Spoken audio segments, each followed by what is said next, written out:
Buenos días. Bienvenidas y bienvenidos a su espacio de la Universidad Abierta para Adultos Mayores UNI3 Colombia. Hoy, 24 de febrero, estamos muy contentos de dar inicio a las actividades propiamente académicas luego de haber hecho la instalación formal de UNI3 en Colombia y en el martes pasado de haberles presentado el programa.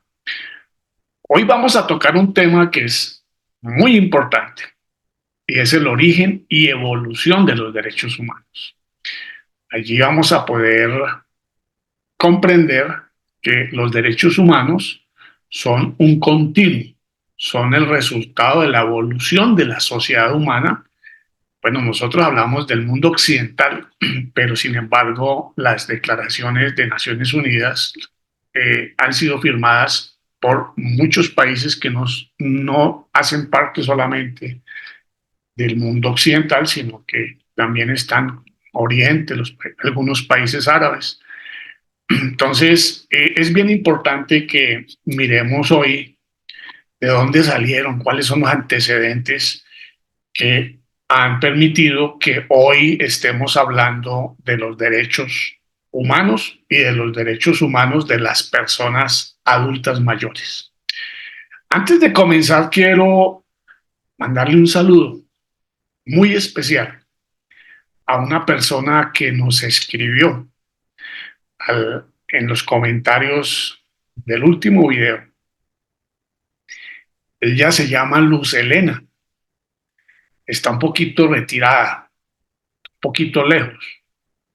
Ella hoy vive en la República Popular China y nos manifiesta que se siente muy feliz, muy contenta de poder participar de UNI3 y hacer este tipo de cursos o de talleres, participar de estos espacios, porque allá le queda muy difícil, porque ella no conoce bien la lengua, el idioma, que es el mandarín, y se le dificulta de manera importante el poder mantenerse activo intelectualmente. Queremos decirle a la señora Luz Elena que nos sentimos muy felices de acompañarla y de estar compartiendo desde aquí. Creemos que pueden haber muchas personas en otros países que hoy, cuando nuestros hijos han migrado a muchos países del mundo, seguramente muchos han decidido llevar a sus padres o a sus abuelos a esos países y ahora van a tener un espacio donde encontrarse con otras personas de la misma edad para intercambiar opiniones y para mantenernos activos. Así como la señora Luz Elena, hay muchas personas en el mundo rural, incluso en el mundo urbano, de pequeñas y grandes ciudades, que a pesar de estar en su entorno familiar se sienten solas, se sienten aisladas, se sienten que no tienen un espacio donde las valoremos. Entonces quiero decirles que acá este espacio es importantísimo para nosotros y para que ustedes estén vinculadas. Próximamente empezaremos un proceso donde pues vamos a armar grupos por proximidad geográfica y a partir de allí también van a poder empezar a chatear por WhatsApp y en la plataforma también van a existir esos grupos para que podamos interactuar, porque la idea es que tengamos amigas y amigos y que podamos compartir de manera importante. Dicho esto, entonces vamos a entrar a nuestro tema del día de hoy. De pronto algunos de los temas y de las ubicaciones geográficas e históricas puede que no sean muy familiares para ustedes, para muchos de ustedes. Vamos a hablar de Ciro el Grande, que fue un emperador persa, por allá donde hoy es Irán, donde hoy es el mundo árabe. Eso sucedió. También vamos a hablar de dos reyes de Inglaterra. Vamos a hablar de la independencia de los Estados Unidos. vamos a hablar de la Constitución de los Estados Unidos, vamos a hablar de la Revolución Francesa y de la promulgación de la Declaración de Derechos del Hombre y el Ciudadano en ese mundo francés que se van a expresar aquí en Colombia o en América Latina. Especialmente vamos a hacer alusión a un prócer, a un impulsor de los derechos del hombre y el ciudadano que fue Antonio Nariño, quien publicó y promovió y divulgó los derechos del hombre. Posteriormente, pues vamos a llegar al fin de la guerra, de las dos guerras, bueno, la Segunda Guerra Mundial, cuando se crean las Naciones Unidas, el 1945 y posteriormente el 1948 va a salir aprobada por la Asamblea General de las Naciones Unidas la Declaración Universal de Derechos Humanos. Entonces vamos a mirar cómo ha sido la evolución, cuáles son los antecedentes y para llegar a conocer el Sistema Universal de Naciones Unidas y el Sistema Interamericano, donde se encuentra ubicada la Convención Interamericana de Protección de los Derechos Humanos de las Personas Mayores, que ya Colombia está vinculada con toda la formalidad y que se convierte esa convención en algo que hace parte de nuestro ordenamiento constitucional a partir del artículo 93 de nuestra Carta, que dice que todos los tratados internacionales aprobados por el Congreso y ratificados por la Corte Constitucional harán parte del ordenamiento constitucional. Entonces, bienvenidas, bienvenidos. Vamos hoy a conocer los antecedentes de los derechos humanos. Bienvenidas y bienvenidos. Mucho ánimo. Ahí va. El primer referente histórico que los expertos muestran como un antecedente de la Declaración de Derechos Humanos es el Edicto de Ciro el Grande, en el año 539 a.C. El Edicto de Ciro es la primera declaración de derechos humanos conocida. Hay una pieza que ustedes la pueden ver, la están viendo, exhibida en la sede de las Naciones Unidas. Es una réplica de la tabla de arcilla original, el Edicto de Ciro, fechada en el año 539 a.C. 539 a.C. son poco más de 5 siglos antes de Cristo.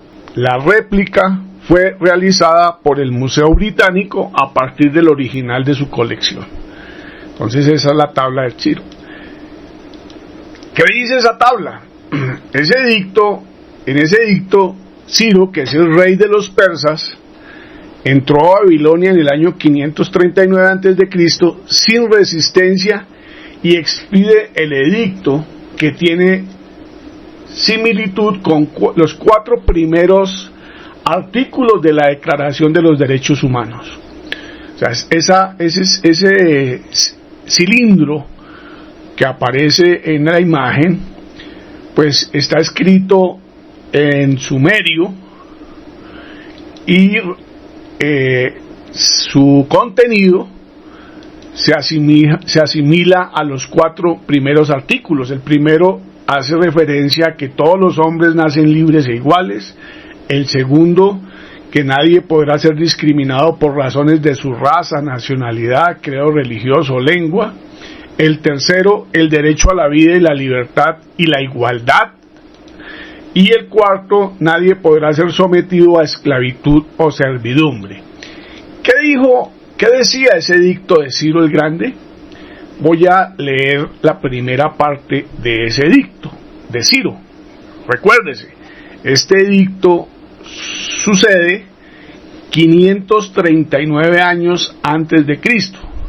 Es decir, que hace 2500 años en Babilonia fue pronunciado. Yo, Ciro, rey del mundo, rey justo y grande, rey de Babilonia, rey de Sumeria y de Acadia, rey de los 4 confines, Cuando entré en Babilonia pacíficamente, erigí en medio de vítores y aclamaciones la sede del señorío. Mis numerosas huestes desfilaron pacíficamente a través de Babilonia. No permití que nadie amedrantase a sumerios ni acadios. La ciudad de Babilonia y todos sus centros de culto mantuvieron en buen estado.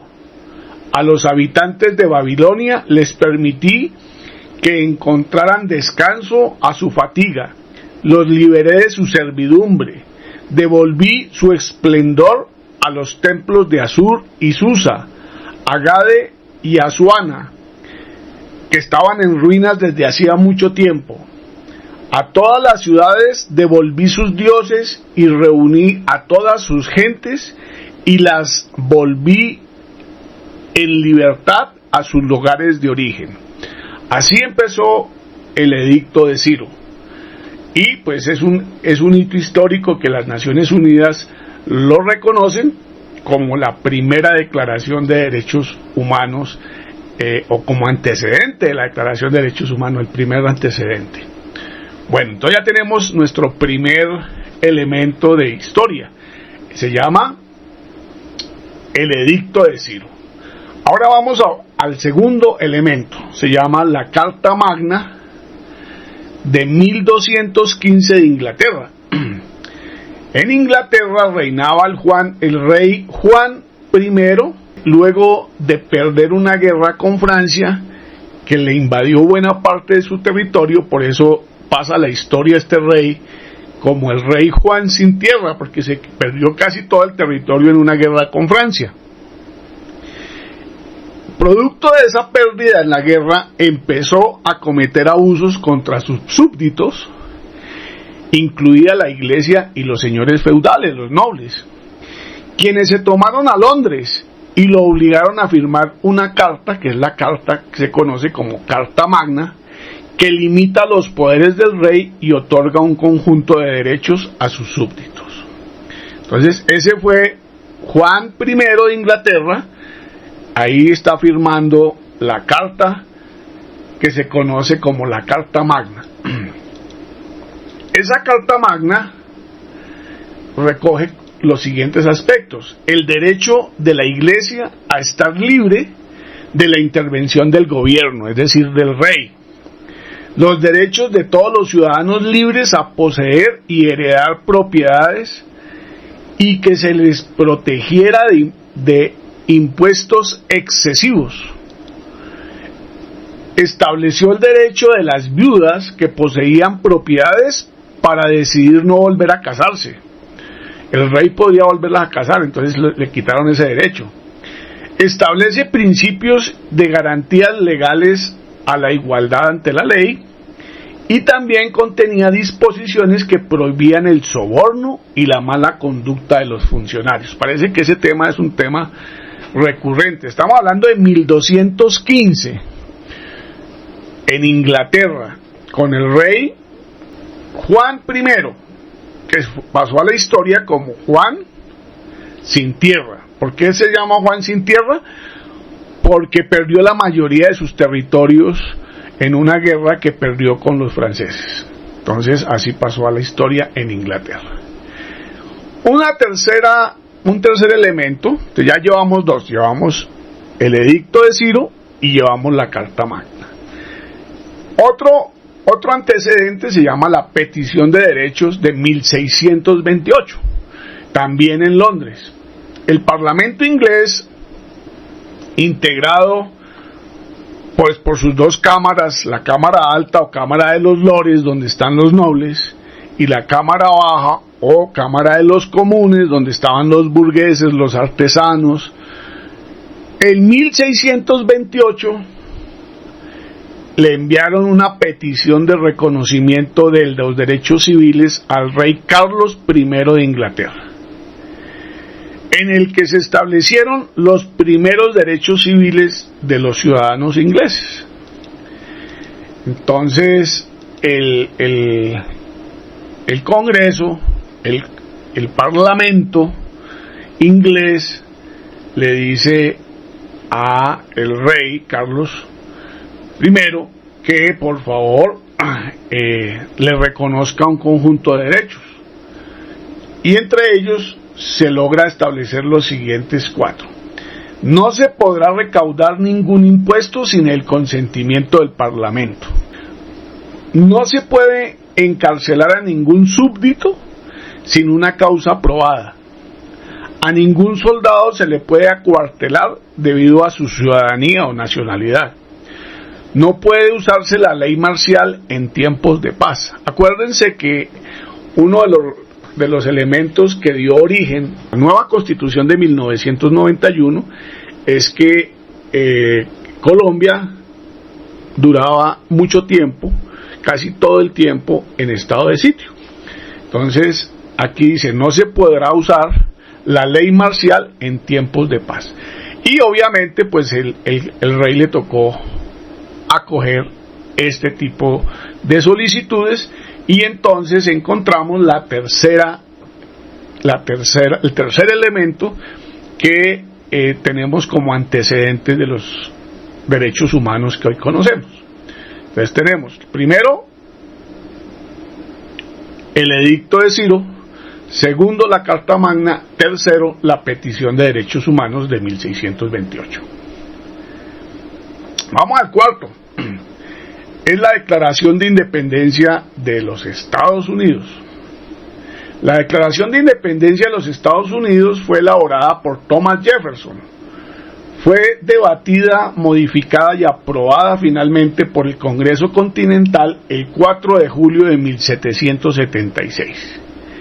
Con esta Declaración de Independencia se sella la independencia de los Estados Unidos, que dependía del Imperio Británico, de los ingleses. Entonces, con esa declaración, donde se establecen varios elementos, entonces eso sucede en 1776. En 1787 se produce la Constitución, se aprueba la Constitución de los Estados Unidos. Esa Constitución tiene como 3 elementos claves. Uno es la idea de que una Constitución es la norma de normas, que es el pacto básico de una sociedad, que establece una forma de gobierno republicana, es decir, con la separación de poderes, repudia a la monarquía y a las autocracias hereditarias como forma de gobierno legítimas. Dice, no es legítimo, el poder no puede pasar de padres a hijos, no hay ninguna familia que tenga sangre azul, no aceptamos ese tipo de traspaso de poder, sino se habla del gobierno republicano con la separación de poderes. Y amplía la Declaración de Derechos Civiles entre ciudadanos libres e iguales. Obviamente que estamos hablando de los hombres, ahora lo vamos a mirar un poquito más en detalle. Entonces, esta es otra, la quinta es la Constitución de los Estados Unidos. El sexto antecedente que quiero compartir con ustedes es la Declaración de Derechos del Hombre y del Ciudadano. Esa declaración se da en el calor de la Revolución Francesa, que es de 1789, la cual es derrocado del antiguo régimen con la toma de la Bastilla, y pues se termina derrocando y guillotinando a Luis XVI y a su esposa María Antonieta, y se constituye una república, un estado republicano con separación de poderes, donde el eje central van a ser los derechos humanos. Entonces, la Revolución Francesa es un acto histórico de rebelión, se llama revolución, fue muy violento. En esa revolución se planteó que los hombres se orientaban, o las sociedades debían orientarse por tres principios: libertad, igualdad y fraternidad. Con esos tres conceptos surge la Revolución Francesa y aparecen los estados republicanos propiamente dichos. A diferencia de Inglaterra, donde se mantiene el Parlamento y los otros poderes independientes, y hoy, por ejemplo, la reina de Inglaterra pues sigue funcionando, pero ya no es la jefe del gobierno. Ella es como una figura histórica, decorativa, de parte de la identidad de ese país, pero ya no tiene ningún poder, diferente pues al de representar algunas situaciones de orden internacional, y pues es una forma de recordar pues la historia. Pero en Francia no, en Francia se guillotinó al rey, a su esposa y a todos los hijos herederos que pudieran aparecer, que pudieran en algún momento reclamar la corona. Y se instaura y se crea una Asamblea Nacional, y esa Asamblea Nacional es la que va a aprobar en 1793 la Declaración de Derechos del Hombre y el Ciudadano. Entonces, y se plantea como el preámbulo de la Constitución de la República Francesa. Entonces, allí aparecen los primeros derechos, o la primera Declaración de Derechos del Hombre, propiamente con ese nombre, Derechos del Hombre y el Ciudadano. Fue aprobada el 24 de junio de 1793 por la Asamblea Nacional. Esa declaración la van a poder escuchar. Ahí desaparece el estado monárquico, ese estado que caía en cabeza del rey y de sus herederos, y que ellos decían que eran reyes por voluntad divina, por voluntad de Dios, y que la iglesia los legitimaba para que pudieran ejercer esos poderes. Los reyes no tenían ningún tipo de limitación. Normalmente ellos hacían las leyes, ellos administraban justicia, ellos gobernaban, ponían impuestos, cazaban a la gente, hacían lo que consideraban. Y los súbditos no tenían mayores derechos. Estaban expuestos a lo que el rey planteara, que era el poder supremo y soberano. A partir de la Revolución Francesa se cambia el concepto y dice, no, el pueblo ahora es el soberano. Todos y cada uno de los ciudadanos son el poder, son los que generan el poder a través de la elección. A partir de ahí empezamos a elegir nuestras autoridades. Bueno, en ese mismo contexto aparece una señora que se llama Olympe de Gouges.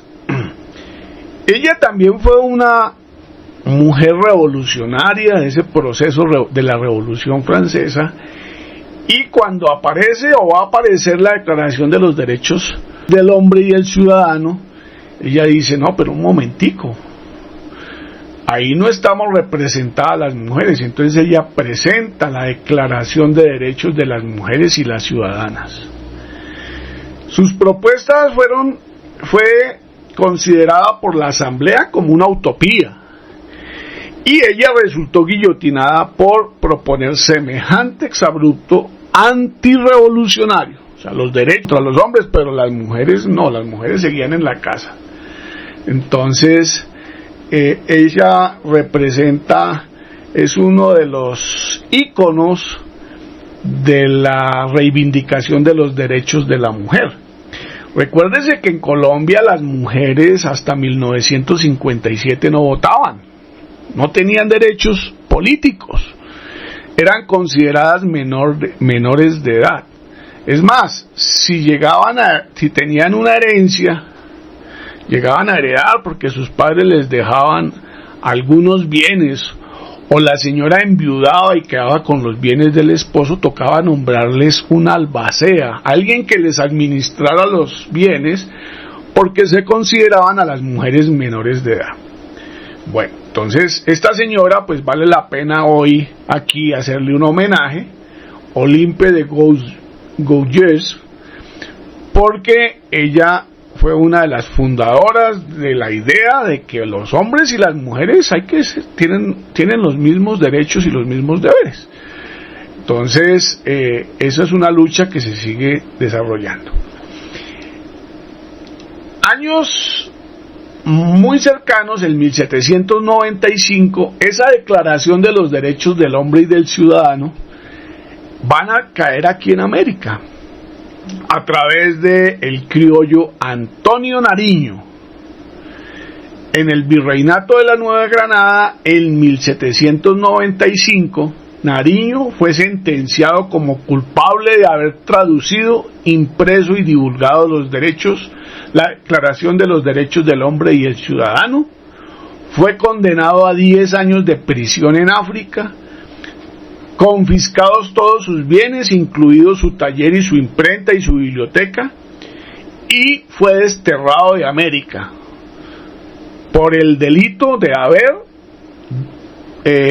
traducido, impreso y divulgado la Declaración de los Derechos del Hombre y el Ciudadano.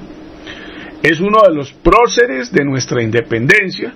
Él después se les va a volar, porque eso, una cosa era salir de Bogotá y por el camino él se les voló, pero es importante que ustedes sepan que en el proceso de independencia jugó un papel importante este señor, y que lo que inspiró, o uno de los elementos que inspiró la independencia de las colonias del Imperio Español, en este caso nosotros, fueron estos derechos. Estos derechos son muy importantes y en nuestra historia nacional han jugado un papel muy, muy importante. Eso sucede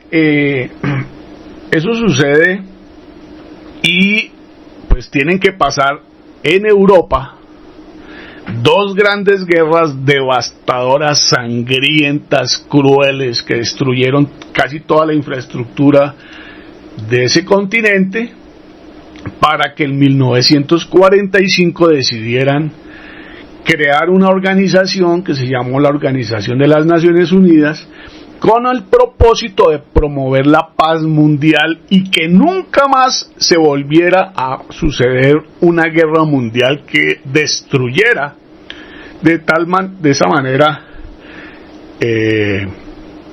pues los países, la infraestructura de los países. Estamos viendo por televisión todos los días en directo cómo Ucrania está quedando después de una guerra. Una guerra no produce sino destrucción, muerte.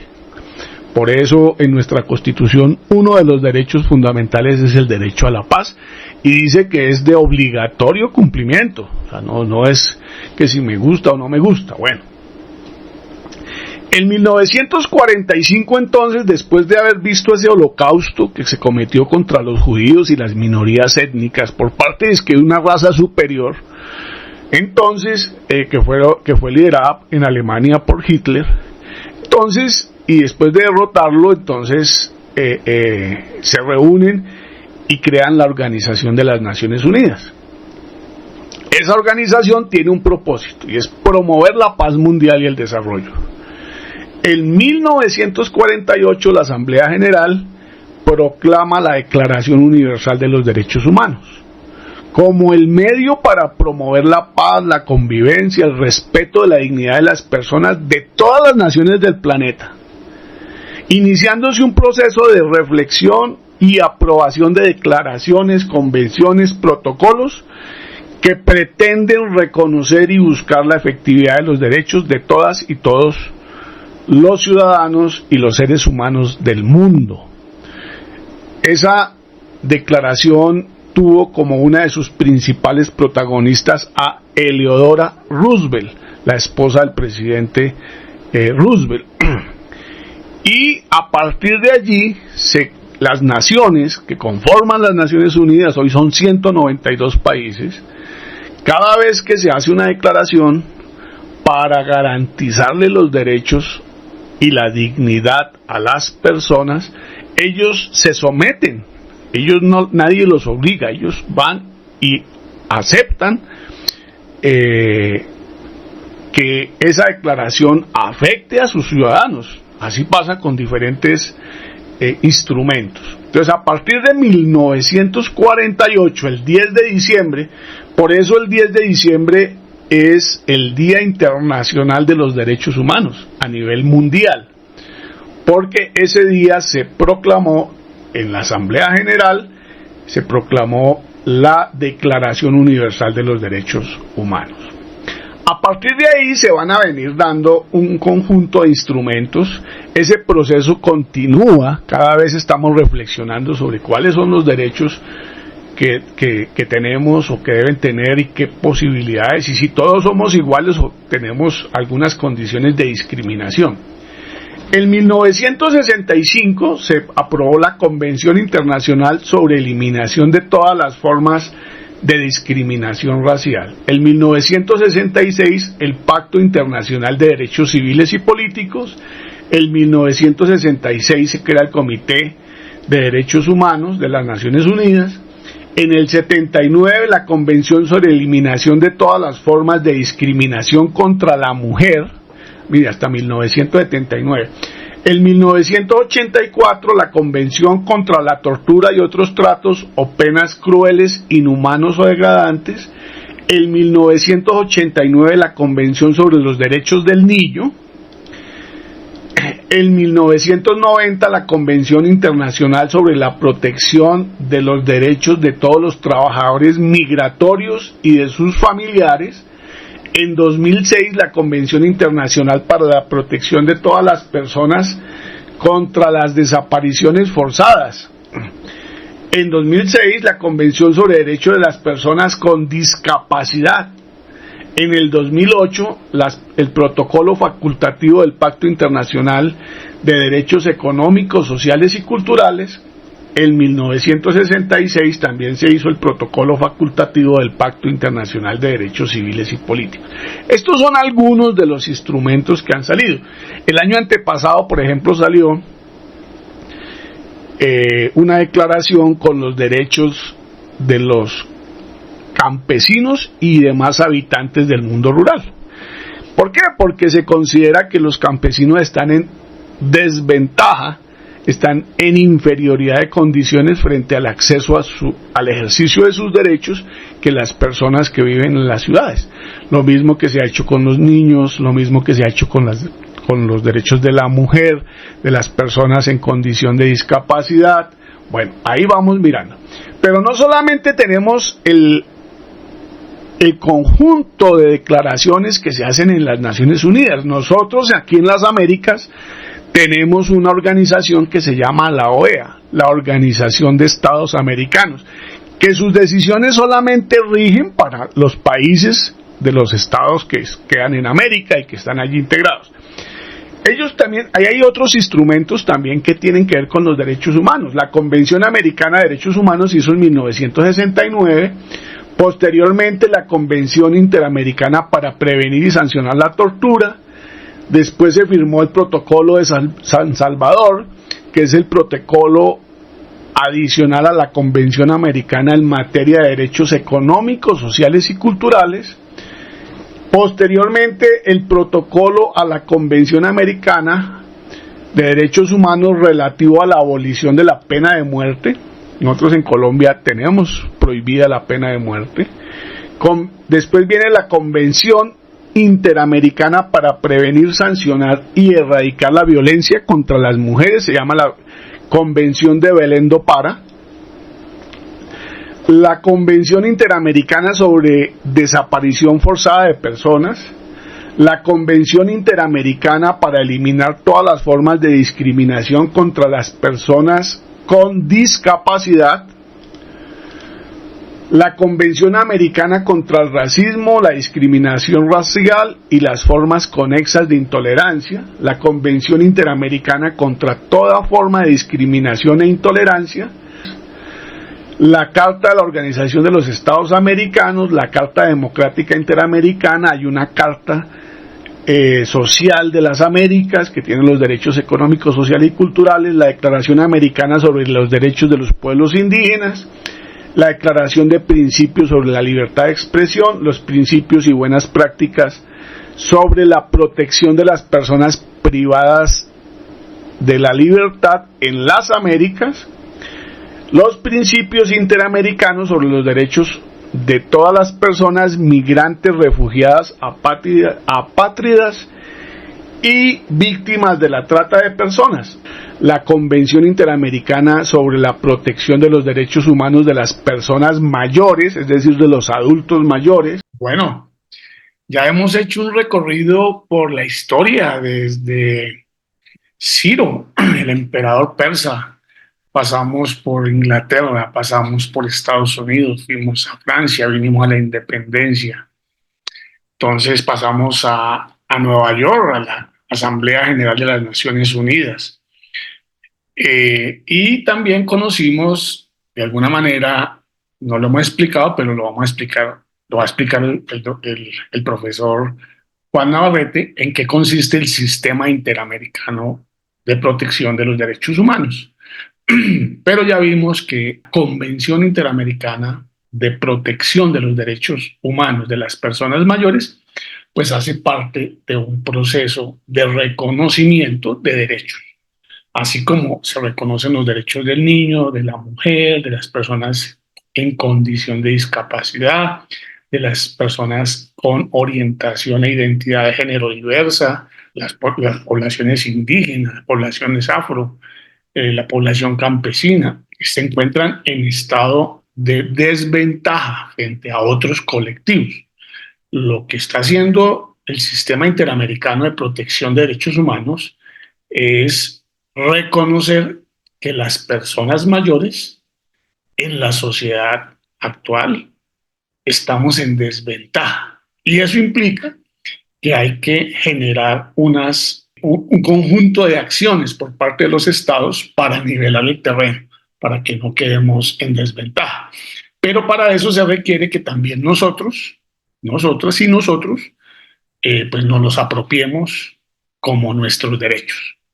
Bueno, eso lo vamos a estar desarrollando durante todo este semestre. Para finalizar nuestra sesión del día de hoy en el aula taller, quiero solicitarles de manera muy especial que revisen cómo sienten ustedes que los adultos mayores, las personas mayores de 60 años legalmente, 50 años, es el espacio que hemos planteado en UNI3, ¿cómo sienten que la sociedad les da un tratamiento discriminatorio? ¿En qué estamos en desigualdad con relación a otros colectivos? Y por favor, en la caja de comentarios anoten, después de haber reflexionado, cuáles creen que son esas situaciones que constituyen desventaja, discriminación, exclusión, marginación por parte de los diferentes actores de la sociedad, el Estado, la sociedad, incluso la familia. Entonces, con toda confianza, les invito a que en la caja de comentarios expresen sus pensamientos, sus reflexiones, sus sentimientos, si es que consideran que estamos siendo discriminados y estamos en desigualdad. Por hoy quiero saludarlas, felicitarlos por haber participado de esta sesión. Recuerden que la pueden ver varias veces y recuerden que hay que suscribirse a este canal quienes todavía no lo han hecho. Feliz semana, nos vemos con quienes deseen hoy a las 4 de la tarde en 3 horarios o si no, nos vemos el martes. Feliz fin de semana.